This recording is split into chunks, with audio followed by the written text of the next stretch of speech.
dan Siti Jenar.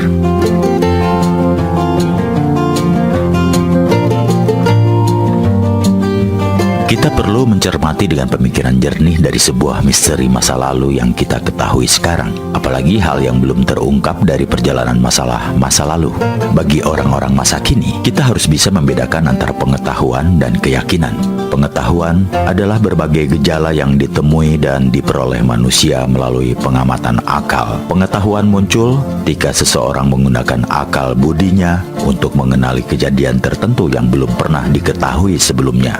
Sedangkan keyakinan atau sebagian orang menyebutnya iman adalah sesuatu yang sakral bagi beberapa orang. Keyakinan dapat menembus tembok perbedaan yang ada dan dapat pula membuat tebal tembok perbedaan tersebut. Jadi kita harus bisa memisahkan antara pengetahuan dan keyakinan. Kita boleh-boleh saja berpendapat, karena berpendapat adalah hak semua orang. Benar dan salah, bukan kita yang menilai. Perbedaan persepsi itu hal yang biasa, karena setiap orang memiliki latar belakang sendiri-sendiri atas dasar banyak faktor.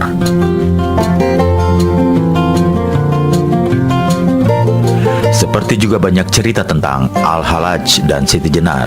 Berbicara tentang Al-Halaj dan Siti Jenar adalah bagian kecil dari sekian banyak simbol pencarian manusia terhadap yang transendental, yang secara harfiah dapat diartikan sebagai sesuatu yang berhubungan dengan transenden atau sesuatu yang melampaui pemahaman terhadap pengalaman biasa dan penjelasan ilmiah. Keduanya, Al-Halaj dan Siti Jenar, merupakan pelaku spiritual yang telah melewati berbagai frase dalam pencarian tersebut. Walaupun ajaran-ajaran metaforisnya atau pemberian kiasan atau tamsilnya digunakan untuk menyingkap entitas Tuhan itu sendiri, kita tidak dapat menghilangkan jejaring makna di sekelilingnya yang saling berhubungan dan mempengaruhi ajaran-ajaran mereka sedikit banyak merupakan hasil refleksi atas pergulatan historis yang bermacam-macam. Memang harus kita akui bahwa para penulis sejarah tidak dapat merangkum seluruh kejadian dalam suatu kurun waktu karena berbagai keterbatasan. Maka teks-teks sejarah pun tercecer dengan bermacam-macam versi sebagaimana sejarah Al-Halaj dan Siti Jenar. Saat pihak mayoritas sibuk mengulas peristiwa sejarah Al-Halaj secara ansih, sekedar persoalan benar, salah, kufur, beriman, tanpa memperhatikan jejaring makna lain. Dalam buku yang berjudul Mystical Dimension of Islam disebutkan bahwa tragedi sejarah Al-Halaj adalah bersangkutan dengan institusi makna lain yang saling berhubungan, mempengaruhi, dan mengkontaminasi, terutama dalam persoalan politik, ekonomi, serta kebudayaan. Pangkal persoalan Al-Halaj dari sekian banyak versi, salah satunya menunjukkan bagaimana visi mistiknya tentang Tuhan. Berbicara masalah Tuhan sebenarnya sangat membumi. Ajaran-ajaran Al-Halaj saat itu dapat berkolaborasi dengan baik bersama pihak oposisi yang menghendaki perubahan sistem administrasi dan perpajakan agar menjadi lebih baik dan adil. Bagi pihak-pihak yang merasa dirugikan, laku spiritual Al-Halaj sekaligus keputusan politik yang berpihak pada kaum lemah tentu saja merupakan ancaman besar karena pihak kerajaan sendiri saat itu sedang mengalami dekadensi secara moral maupun material.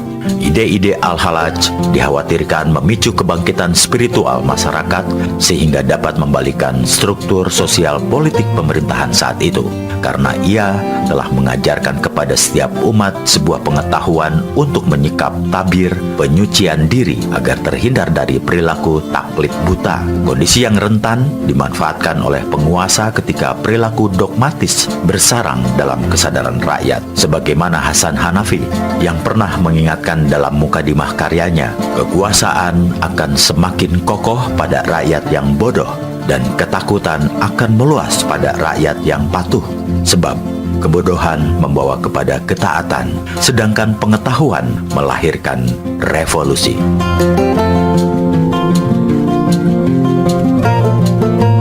Visi seperti ini jelas berbahaya jika muncul dalam sebuah negara yang memimpin politik dan memimpin agamanya tidak menghendaki perubahan apapun sama sekali. Andaikan kesadaran kritis tersebut muncul, tentu akan timbul protes besar-besaran di kalangan rakyat. Hidup Al-Hallaj pun sudah seharusnya berakhir di tangan penguasa karena keberpihakan dengan tuduhan utama sebagai penghina Tuhan.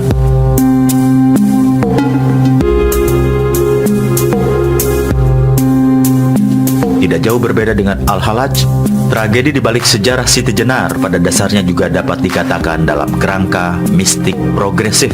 Bila Al-Hallaj hidup dalam pusaran sistem pemerintahan yang korup, maka Siti Jenar hidup dalam kekuasaan Demak Bintoro dengan pranata sosial feodalisme yang secara turun-menurun dilanggengkan sejak kerajaan pertama muncul di Jawa. Agus Sunyoto dalam pengantar hasil risetnya yang kemudian dibukukan sebanyak 7 jilid mengemukakan berbagai macam temuan paradoks ketika menelaah sejumlah sumber histografi sejenis babat yang sejauh ini banyak dipakai untuk menjelaskan ihwal Siti Jenar. Pertentangan-pertentangan itu muncul semisal saat proses pengadilan Siti Jenar dinyatakan bersalah karena ajarannya menyimpang. Pasalnya menurut kronologi waktu, tokoh-tokoh yang disebut sebagai anggota sidang Dewan Wali seperti Sunan Giri, Sunan Bonang, Raden Patah, dan Sunan Ampel sudah meninggal belasan bahkan puluhan tahun sebelum peristiwa itu terjadi. Lebih mengherankan lagi, ketika sumber-sumber itu menyebutkan berubahnya wujud Siti Jenar menjadi cacing saat ia mendengarkan wejangan dari Sunan Kalijaga. Juga saat kematian, ia berubah menjadi anjing.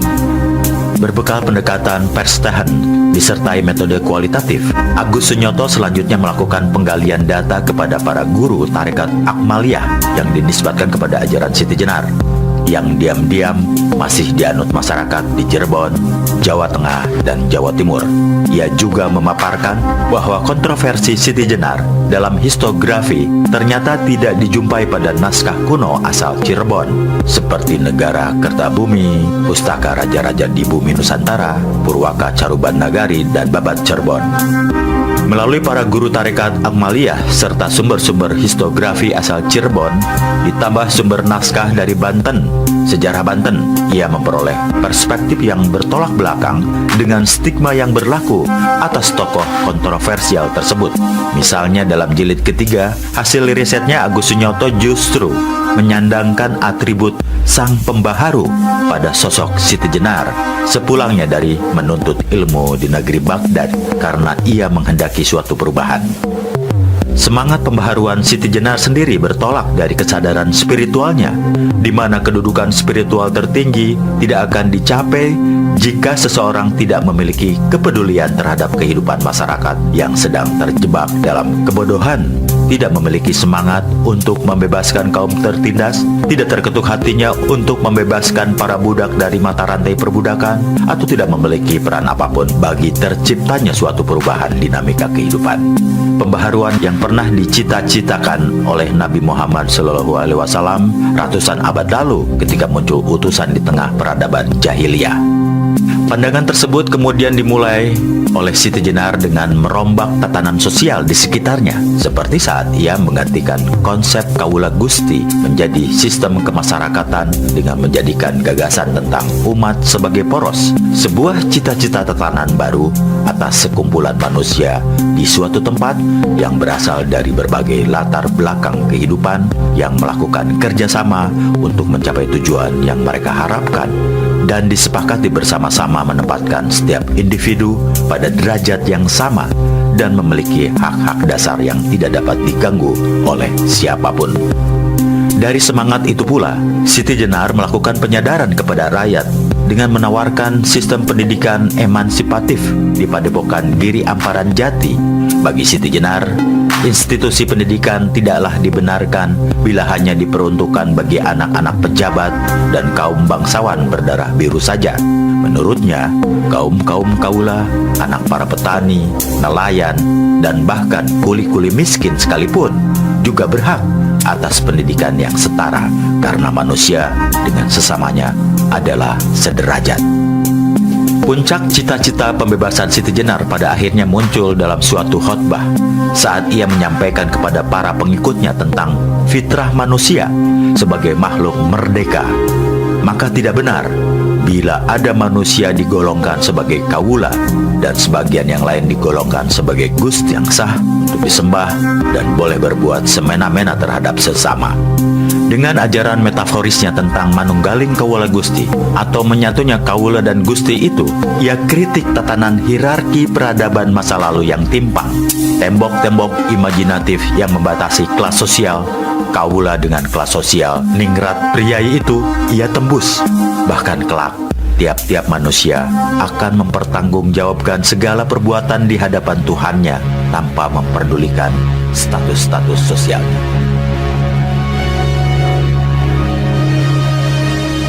Jadilah ide-ide yang dikembangkan oleh Siti Jenar ini secara perlahan mendapatkan perlawanan dari penguasa absolut, monarki raja.